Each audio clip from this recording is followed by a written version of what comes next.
दिल्ली की कुर्सी की जंग हर गुजरते दिन के साथ तेज हो रही है। कभी नीतीश तो कभी ममता का नाम सामने आता है, तो इधर कांग्रेस भी भारत जोड़ो यात्रा करके अपनी ताकत दिखा रही है। लेकिन ओवैसी ने आज जिस अंदाज में पूरे विपक्ष को घेरा है, उससे तो यह साफ हो रहा है कि आने वाले समय में भी ओवैसी भाईजान पूरे विपक्ष को आड़े हाथों लेंगे। मिशन 2024 में जुटे नीतीश विपक्ष को एकजुट करने में लगे हैं, लेकिन नीतीश की विपक्षी एकता की कोशिश पर ओवैसी ने नीतीश को नसीहत दी है। ओवैसी ने कहा कि चेहरे से लड़ेंगे तो 2024 की लड़ाई मुश्किल होगी। ओवैसी ने बताया कि विपक्ष की गलती से बीजेपी को फायदा होगा। 2024 में प्रधानमंत्री को लेकर कई दावेदार हैं।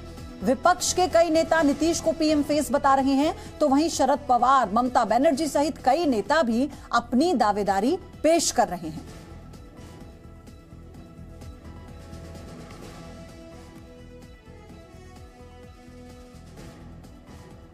तो इसी मुद्दे पर चर्चा करने के लिए कुछ मेहमान मेरे साथ हैं। राकेश सिन्हा सांसद हैं, बीजेपी से हमारे साथ जुड़ चुके हैं। आलोक शर्मा कांग्रेस के प्रवक्ता हैं, हमारे साथ जुड़े हैं।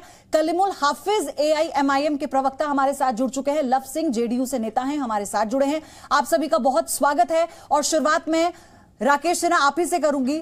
हालांकि ये बयान तो फेवर में दे दिया आपके, और विरोधी तो आपके वैसे भी कहते हैं कि ओवैसी जब भी कुछ कहते हैं तो वो बीजेपी के लिए ही कहते हैं, उनकी बी टीम है। देखिए, वास्तव में लोकतंत्र में हर किसी को महत्वाकांक्षा रखने का अधिकार है। उसी महत्वाकांक्षा रखने के अधिकार के तहत नीतीश हो, ममता हो, शरद पवार हो, राहुल गांधी हो और वगैरह, और यहाँ तक कि केसीआर हो, सभी प्रधानमंत्री पद के लिए हाथ पांव फेंक रहे हैं। लेकिन ये पूरी लड़ाई जो है एक कर्मयोगी बनाम महत्वाकांक्षियों के बीच है।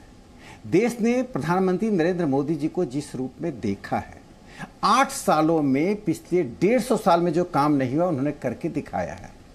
जिन गरीबों के पास वे पहुंचे हैं और गरीबों के आंसू को पोंछते हुए उन्होंने जो सम्मान के साथ राज्य के साथ जोड़ा है, चाहे जनधन हो या आयुष्मान योजना हो, चाहे 80 करोड़ लोगों को मिलने वाला खाद्यान्न हो, इसके साथ उन्होंने जो दुनिया भर में अपनी लोकप्रियता भारत के 130 करोड़ जनता को नेतृत्व करते हुए बढ़ाया है, जिसका प्रमाण अभी मिला कि दुनिया के सभी राजनयिकों में सबसे लोकप्रिय प्रधानमंत्री नरेंद्र मोदी जी लगातार रह रहे हैं।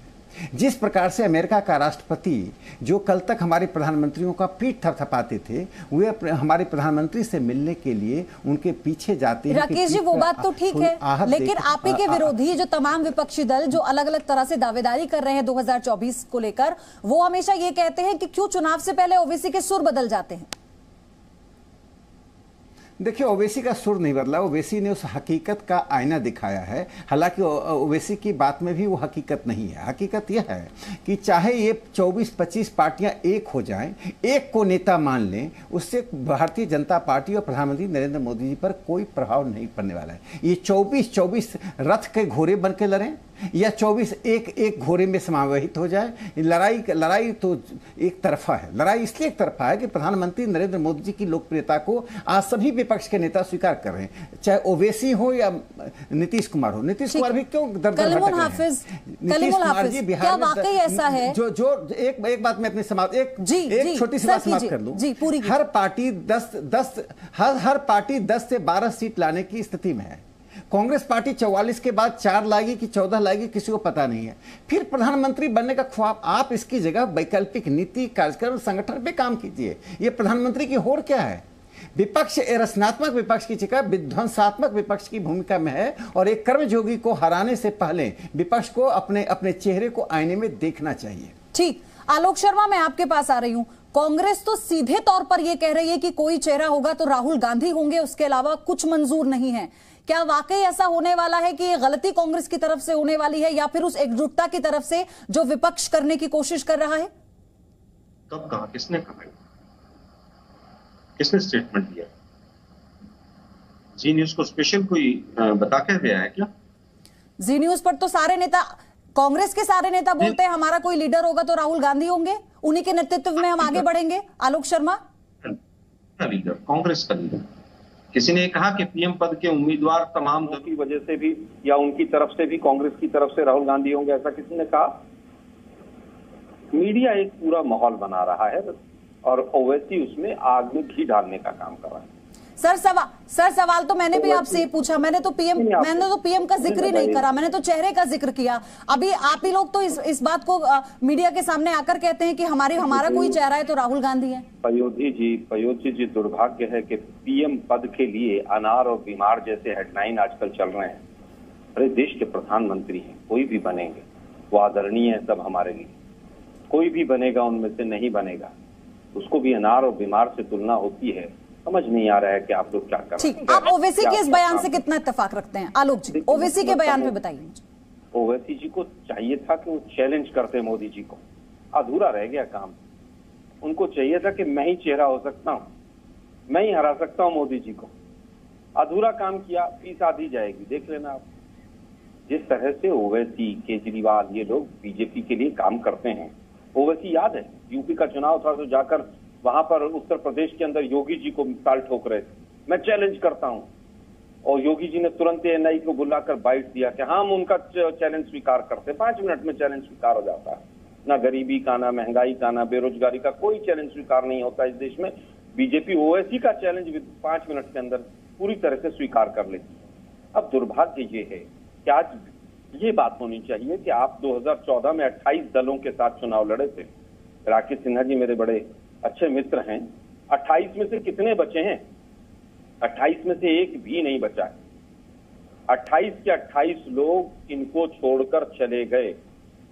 28 में से कोई एक हो तो बताइएगा कि 2014 में ये पार्टी भी हमारे साथ थी, इसके 4 सांसद हैं, 2 सांसद हैं और ये हमारे साथ हैं। आज विपक्ष की बात बाद में करेंगे, पहले तो ये कि क्या आज तक 8 साल में इन्होंने कहा पता नहीं क्या हो गया। एक विध्वंसात्मक प्रधानमंत्री देश को मिला जो 18-18 घंटे काम करता है। 50 साल की सबसे ज्यादा महंगाई, 50 साल की सबसे ज्यादा बेरोजगारी, चाइना घुसकर बैठा उसको क्लीन चिट देता है। 80 के पार डॉलर, 100 के पार पेट्रोल और महंगाई 50 साल की हाईएस्ट। किस बात पर वोट मांगेंगे आप? स्मार्ट ट्रेन पर? तो आप लोग जाइएगा ना सर, कांग्रेस और बाकी विपक्षी पार्टी जाएंगे ना। आलोक जी, आपके पास तो मौका है, तो बहुत अच्छी बात आपने बोली। आप लोगों के पास मौका है तो विपक्ष ने मुद्दा बनाकर जाए आम जनता के बीच में। नहीं, जी न्यूज बताएगा तभी जाएंगे क्या? राजनीति करनी तो हमें आती। सर ये तो मैं आपसे सवाल पूछ रही हूँ। अगर आप ये सोचकर आए हैं तो फिर इसमें मैं कुछ नहीं कर सकती। सवाल क्या है मैं समझ नहीं पा रहा हूँ। आप ओवैसी की बात पर आते आते आप पहुंच गए अलग मुद्दे पर। मैं आपसे यही तो कह रही हूं, मैं आप ही की बात पे मैंने सवाल किया। मैंने कहा अगर ये वाले मुद्दे आपको लग रहा है कि इस बार जनता इन मुद्दों को लेकर आक्रोशित है, तो फिर कांग्रेस या और विपक्षी पार्टियां इन मुद्दों को जनता तक क्यों नहीं पहुंचा पा रही? सीधा सवाल। उसका कारण है, आपका सवाल पूरा नहीं था। उसका सीधा सीधा कारण है कि जो माध्यम है, जो मीडिया है, जो तमाम संवैधानिक संस्थाएं हैं जिनका ये काम है कि विपक्ष के साथ खड़े दिखें, वो आज मोदी जी की झोली में बैठे हुए नजर आते हैं। आज जिस तरह से पेगासस के ऊपर सुप्रीम कोर्ट का निर्णय आया है, पूरे देश ने देखा है। इनके साथ कौन है? मैंने पूछा 28 दलों में से कोई है? कोई नहीं। इनके साथ कौन है? ईडी, सीबीआई है, इनकम टैक्स है, ये सब इनके साथ है और यही इनको चुनाव लड़वाएंगे इस बार, आप देखिए। लेकिन उस पर सुप्रीम कोर्ट ने जो बोला वो भी आप जानते हैं। पेगासस पर इस मामले में कोई सबूत नहीं मिले हैं। क्या कहा कि हमें जांच ही नहीं करने दी। आपने पढ़ी वो रिपोर्ट? क्या लिखा है उसमें कि हमें जहां से वो कंपनी ओरिजिनेट है वहां का एक्सेस भी नहीं मिला है। लेकिन प्रॉब्लम यही है कि मीडिया के साथ ही सच नहीं बताते। आपकी बात नहीं कर रहा हूँ जी सर, वो तो फिर ये तो इतनी टेक्निकलिटी हो गई ना, ये तो टेक्निकलिटी हो गई। अपने अपने हिसाब से तर्क दिए जाएंगे। कोर्ट जो कह रहा है वो उसकी बातों का कितना वजन है? राकेश सिन्हा आप जवाब दीजिए। सर आप जवाब देना चाह रहे थे। अंतिम बात मैं कहना चाहूंगा। आलोक जी आपके पास आऊंगी, सुन लीजिए। अब राकेश जी ने आपकी बात सुनी, अब मैं उन्हीं से जवाब लेती हूँ आपके सवालों का। बोलने नहीं देते, प्रॉब्लम ये। आलोक जी पिछले 4 मिनट से आपकी बात में सुन रही हूँ, आपके सवालों का जवाब अब ले रही हूँ, तो आपको उसमें भी दिक्कत है। आलोक जी आपके हिसाब से डिबेट तो नहीं कर सकते ना। आपको बोलने देते हैं तो दिक्कत है, आपसे काउंटर कर लेते हैं तो आप लोग बोलने नहीं देते। आपने जो बोला उसी का जवाब मैं सीधा ले रही हूं आप ही के सामने। राकेश जी जवाब दीजिए। देखिए, एक बात जहां 28 पार्टी की बात है, भारतीय जनता पार्टी ने गठबंधन धर्म का निभाया, लेकिन अखिल भारतीय पार्टी के रूप में जो कांग्रेस कभी 50-60 के दशक में हुआ करती थी, नॉर्थ ईस्ट से लेकर नई दिल्ली तक कांग्रेस का कब्जा था। आज भारतीय जनता पार्टी मेघालय हो कि पश्चिम बंगाल हो कि बिहार हो, उत्तर प्रदेश, अब जिस राज्य में जाए भारतीय जनता पार्टी के पास जन समर्थन है। प्रधानमंत्री नरेंद्र मोदी जी 50 बार नॉर्थ ईस्ट गए हैं, कोई प्रधानमंत्री का नाम बता दीजिए। तमाम प्रधानमंत्रियों ने मिलकर भी नॉर्थ ईस्ट का दौरा नहीं किया। देखिए, देश से प्रेम करना और सत्ता से प्रेम करने में अंतर है। जो देश से प्रेम करेगा नॉर्थ ईस्ट की भूमि पर 50 बार गया, जो सत्ता से प्रेम करता है वो विपक्ष के दरवाजे पर राजधानियों में घूम रहा है। वो नीतीश जी हैं, राहुल जी हैं। कांग्रेस की स्थिति कितनी दयनीय हो गई है, मुझे सच में इस पर तरस आती है कि कहाँ, जहां नीतीश कुमार की छोटी पार्टी तो घोषित कर रही कि हमारा चेहरा नीतीश कुमार है, आज कांग्रेस पार्टी के प्रवक्ता आलोक जी एक अच्छे प्रवक्ता हैं, पढ़े लिखे हैं और बहुत आर्टिकुलेटेड हैं, लेकिन आज इस स्थिति, पार्टी ने ये स्थिति बना दी है कि वो राहुल गांधी का नाम भी बोलने से डर रहे हैं। उनको भय लग रहा है, आज कह नहीं पा रहे कि राहुल गांधी हमारा चेहरा होगा। तो ओवैसी हो कि राहुल गांधी हो कि नीतीश कुमार हो, लेकिन उनका कनेक्शन डिस्कनेक्ट हो गया। यही तो दिक्कत है ना कि जब उन्हें जवाब देना होता है कांग्रेस को तो उनका कनेक्शन कट जाता है, और जब उन्हें समय दिया जाता है बोलने का तो वो इधर उधर के मुद्दे पर आकर अपनी बात रखते हैं। कलीमुल हाफिज, ओवैसी के इस बयान को कैसे समझा जाए? अभी तो हर तरफ से आलोचना वो प्रधानमंत्री के हर फैसले की करते हैं, हर बात की करते हैं। चुनाव से पहले इस तरह का स्टेटमेंट दे देना, तो जो आपकी विपक्षियां पार्टी कह रही है कि बी टीम है ओवैसी प्रधानमंत्री मोदी के या बीजेपी की, तो फिर इसे कैसे समझें? देखिए, एक पत्रकार ने उनसे सवाल किया, एक किसी नेता का नाम लिया और उनसे कहा कि आप कैसे देखते हैं प्रधानमंत्री के रूप में। तो हमारे राष्ट्रीय अध्यक्ष ने बहुत साफ बात कही। पहली बात तो ये कही कि ये बीजेपी के नैरेटिव में नहीं फंसना चाहिए। बीजेपी चाहती है कि किसी तरीके से मोदी वर्सेस अदर चेहरा हो जाए। तो इसको, अगर बीजेपी को आपको हराना है तो आपको पार्लियामेंट फॉर्म ऑफ डेमोक्रेसी में जाना है। वो जो उनकी कोशिश है कि प्रेसिडेंशियल फॉर्म ऑफ डेमोक्रेसी हो जाए, कि वन वर्सेस अदर हो जाए, तो उसमें बीजेपी के जाल में आप फंस जाओगे। आपको 543 सीटों पे ये कोशिश करनी चाहिए कि बीजेपी को हराएं। और जो हमारा जो पार्लियामेंट फॉर्म ऑफ डेमोक्रेसी है कि जब एमपी चुन कर आएंगे तो वो अपना नेता चुनेंगे और वो प्राइम मिनिस्टर होगा।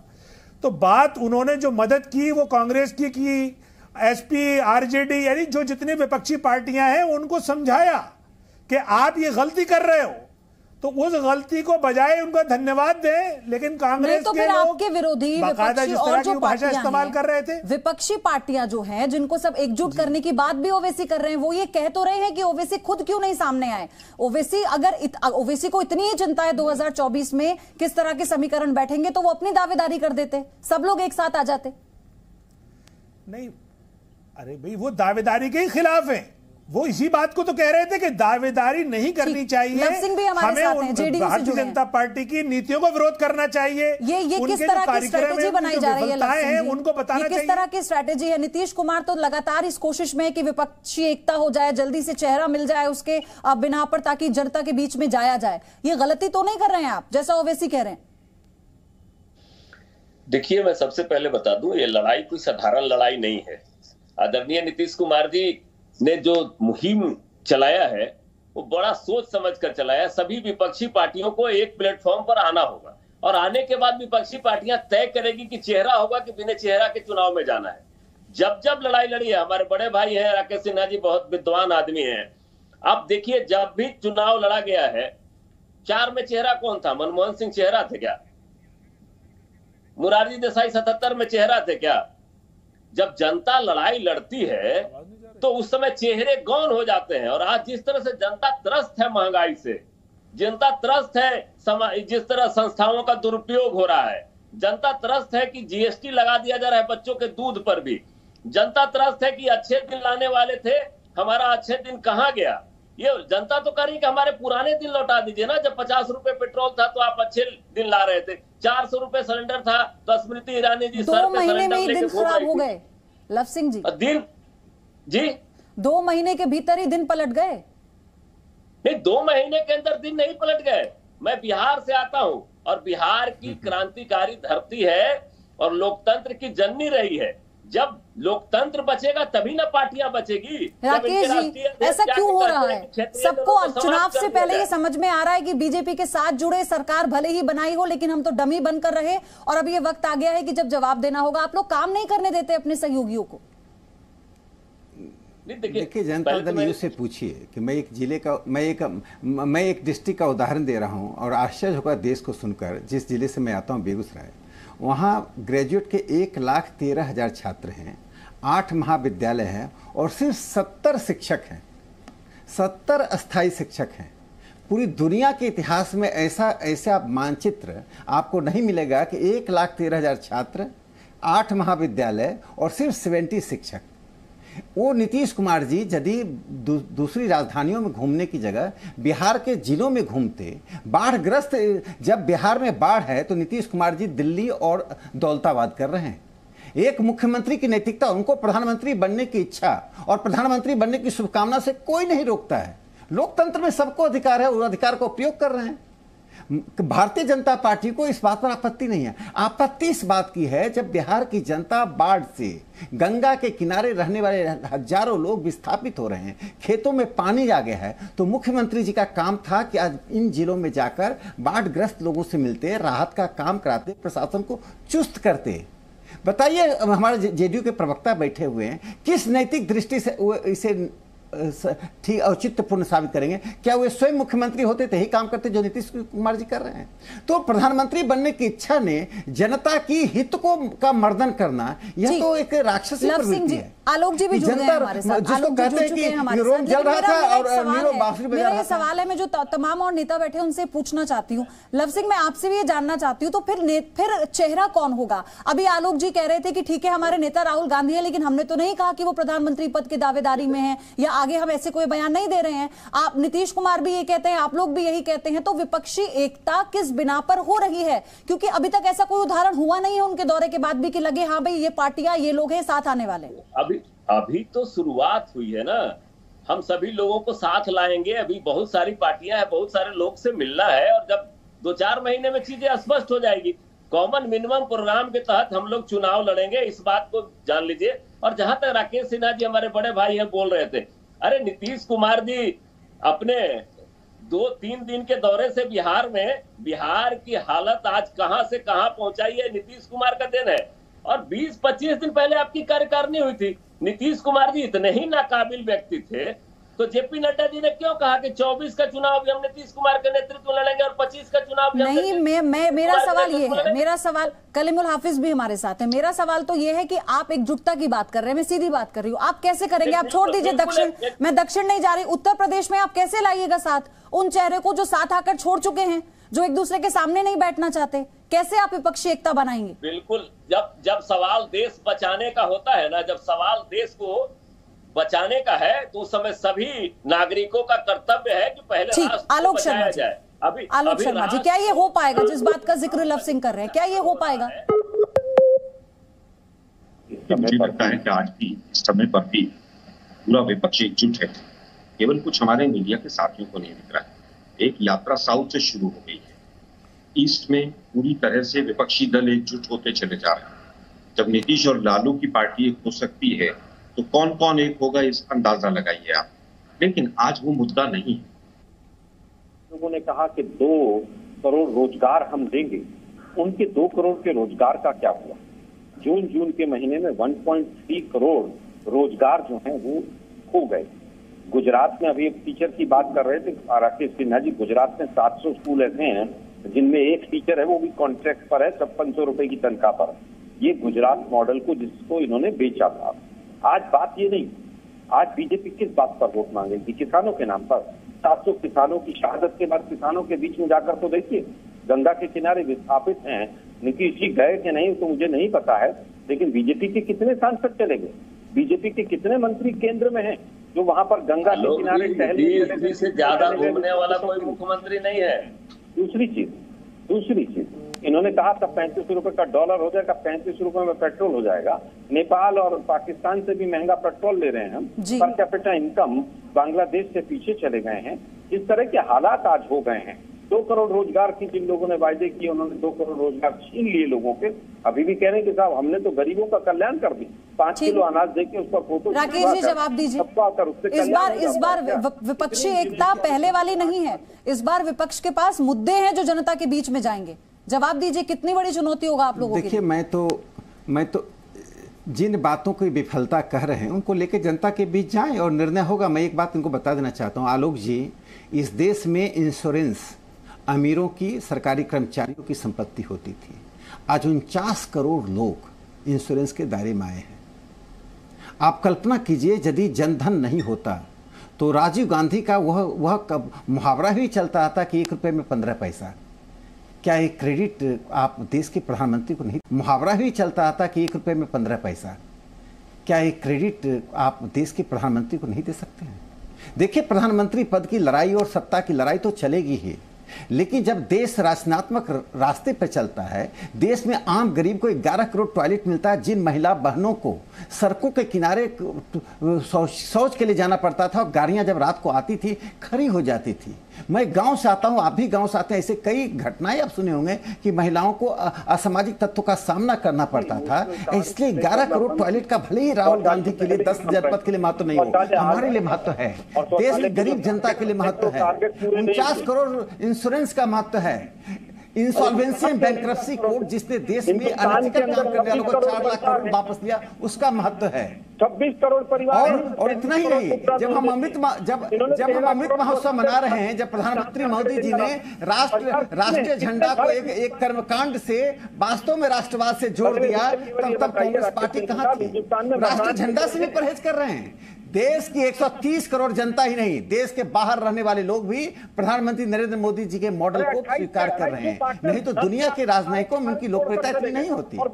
अमेरिका का राष्ट्रपति उनके पीछे दौड़ता हाथ मिलाने के लिए। आपने देश को कहां पहुंचाया था?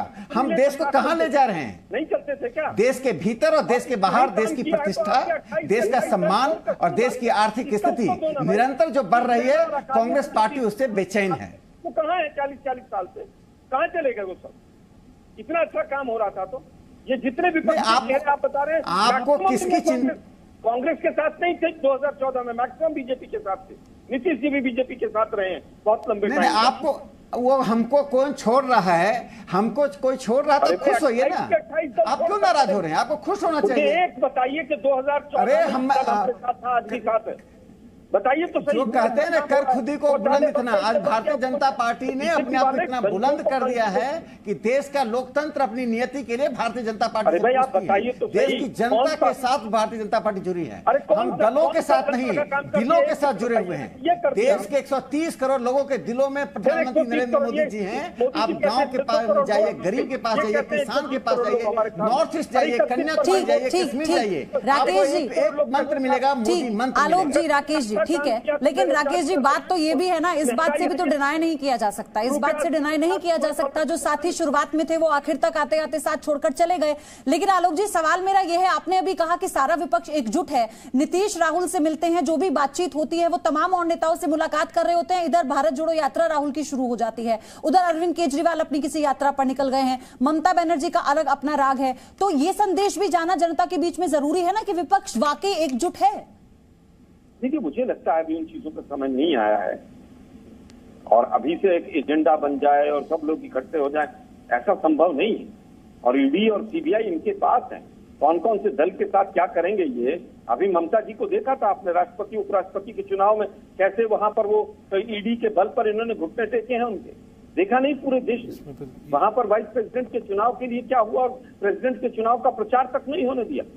अभी तो रुकिए, क्या क्या करेगी, गुल खिलाएंगे बीजेपी वाले लोग, मुद्दों पर लड़ाई लड़िए ना आप। इस पर तो वैसे भी लगातार बीजेपी बोलते। राकेश जी, मैं आ रही हूँ, मुझे 10 सेकंड देने। कलीमुल हाफिज, आपसे मेरा आखिरी सवाल, क्या विपक्षी एकता में ओवैसी आगे हैं या नहीं? ओवैसी साथ और आगे हैं या नहीं?